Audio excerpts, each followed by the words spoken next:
शांका के किचन एक छोटा अंधेरा कमरा था जहाँ हल्की सी रोशनी थी।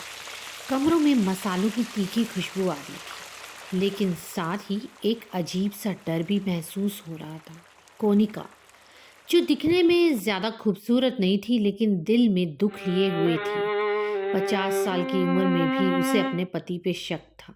अचानक उस किचन में शेफ शंका से मिलने लगी। उसे खुद भी नहीं पता था कि वो यहाँ आखिर पहुंची कैसे।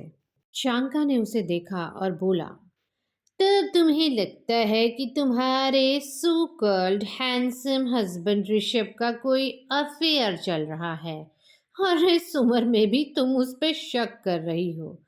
कोनिका का दिल जोर से धड़कन रहा था। गुस्सा, उदासी, जलन एक साथ उसके अंदर लड़ रही थी। वो बदला लेना चाहती थी, हर खूबसूरत औरत से बदला लेना चाहती थी। जवाब देने से पहले शांका ने एक धुआंधार स्टीमिंग बाउल पेश कर दिया। इस वैलेंटाइन डे पर ये बकरी के दिल का पोरिज तुम्हारे दर्द को कम कर देगा। कोनिका ने बिना सोचे एक बाइट ले ली।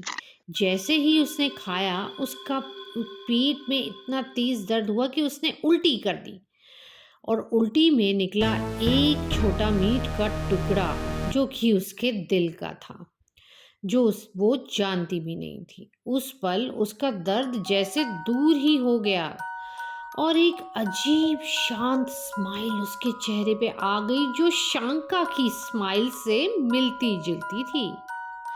शांका बहुत ही सरकास्टिक वे में उसे बोलती, तुम्हारी इम्पेशंस ने तुम्हें यहाँ आके पटका है। अब जब तुम्हारा दुख ठंडा हो ही गया है, मुझे अपनी जिम्मेदारियों से छुटकारा दोगी? कोनिका ने कुछ नहीं सोचा और बोला, हाँ। ये सुनकर शांका रात के अंधेरे में गायब ही हो गई। कोनिका ने उसका पीछे करने की कोशिश भी की, लेकिन हर बार वो जब भी कोशिश करती, वो वापस उसी जगह आके पहुंचती जहां से वो शुरू हुई थी।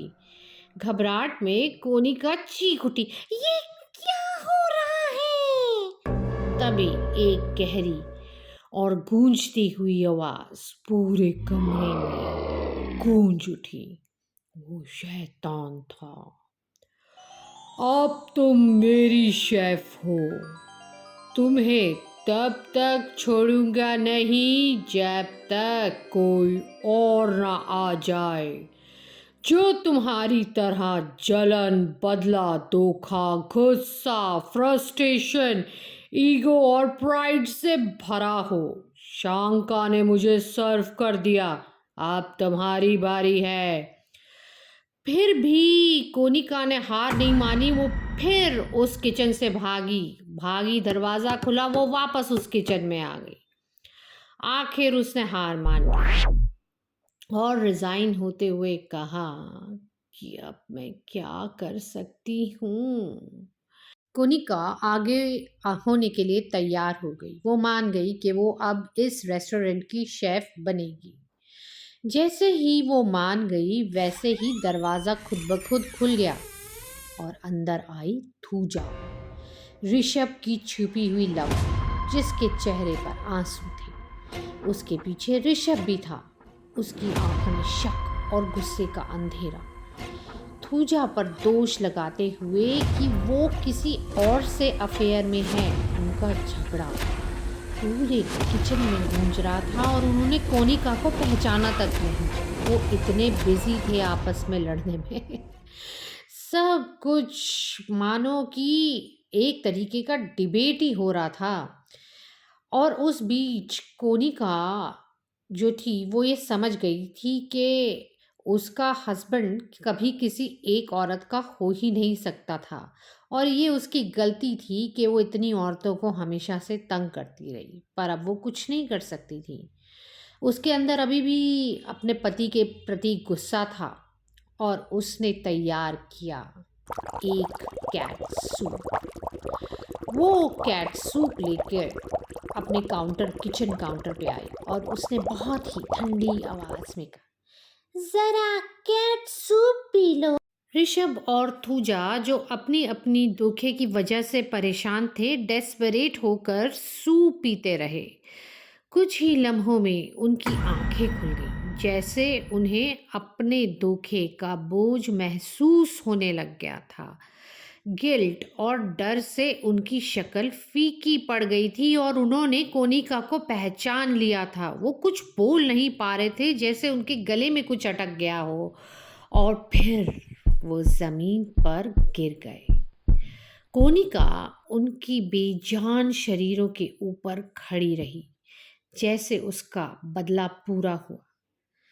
पर जैसे ही उनकी रूह आसमान की तरफ उड़ी, दो चमकते ग्लोब्स अपीयर हो गए, जो डेविल को खाने के लिए भेजे गए। उनके पास आके धीरे से संतुष्टि के साथ कोनिका ने उनके मृत शरीरों को कहा, हैप्पी वैलेंटाइंस डे।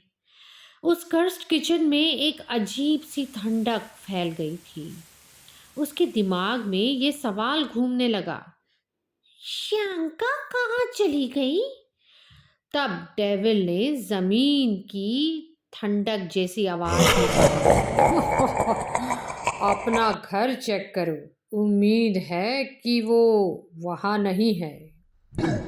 तो दोस्तों, आपको इस कहानी से क्या प्रेरणा मिली? मुझे ये प्रेरणा मिली, अगर हम अपने दर्द, अपनी नफरत, अपनी जलन और बदले के जज्बात को बरकरार रखते हैं, तो हमारी रूह एक आनंद दर्द के चक्रव्यूह में फंस सकती है। सिर्फ माफी और इन जहरीले जज्बातों को छोड़कर ही हम अपने अंदर किए शैतानों से छुटकारा पा सकते हैं।